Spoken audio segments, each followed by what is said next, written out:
Hello दोस्तों, CDS general Bipin Rawat परीक्षा में आने वाले ज़रूरी तथ्य सुनिए जो कि इम्पोर्टेंट हुए। जनरल बिपिन रावत का जन्म 16 मार्च 1958 को उत्तराखंड के पौड़ी गढ़वाल जिले में हुआ। 16 दिसंबर 1978 को बिपिन रावत ने 11वीं गोरखा राइफल्स की 5वीं बटालियन को ज्वाइन लिया, जहां उन्हें स्वॉर्ड ऑफ ऑनर से सम्मानित किया गया था। आपको बता दें कि इसी यूनिट में उनके पिता भी थे। ज़बरदस्त युद्ध कौशल, ऊंच क्षेत्रों में युद्ध लड़ने की कला और आतंकवाद से निपटने के लिए उनकी रणनीति व समझबूझ के चलते सेना ने उन्हें तेज़ी से तरक्की मिलती गई। सबसे पहले आपको बता देते हैं कि उन्हें कब कौन सा पद दिया गया। 16 दिसंबर 1978 को जनरल बिपिन रावत बतौर सेकंड लेफ्टिनेंट सेना में भर्ती हुए थे। 1980 में वे लेफ्टिनेंट के पद पर प्रमोट हुए। 1984 ईस्वी में उन्होंने सेना के कप्तान की रैंक दी। 1989 में वह मेजर बने। 1998 में वह लेफ्टिनेंट कर्नल थे। इसके बाद कारगिल में युद्ध हुआ था। साल 2003 में वह कर्नल बनाए गए। 4 साल बाद 2007 में उन्हें ब्रिगेडियर बनाया गया। साल 2011 में वह मेजर जनरल बने। 2014 में लेफ्टिनेंट जनरल के पद पर प्रमोट हुए। 1 जनवरी 2017 को मोदी सरकार ने उन्हें आर्मी चीफ का पद दिया।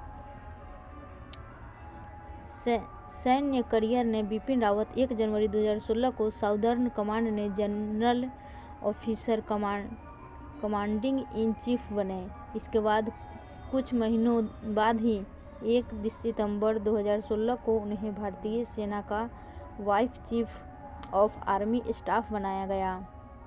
17 दिसंबर 2016 को उन्हें करियर का सबसे बेहतरीन दिन आया जब उन्हें सरकार ने भारतीय सेना का प्रमुख बनाया।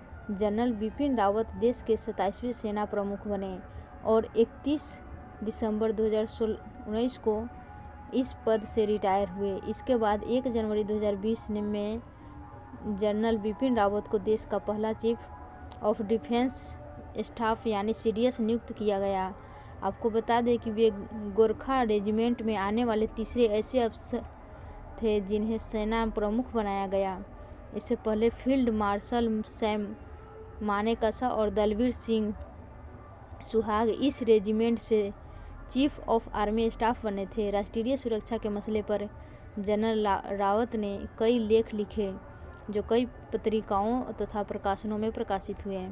आपको बता दें कि उन्होंने मद्रास विश्वविद्यालय में रक्षा अध्ययन में एम.फिल की डिग्री हासिल की थी। जनरल बिपिन रावत को पूर्वोत्तर भारत में आतंकवाद कम करने में अहम भूमिका निभाने का श्रेय दिया जाता है। साल 2015 में जो क्रॉस बॉर्डर ऑपरेशन आयोजित किया गया था वे उनकी देखरेख में संचालित हुआ था।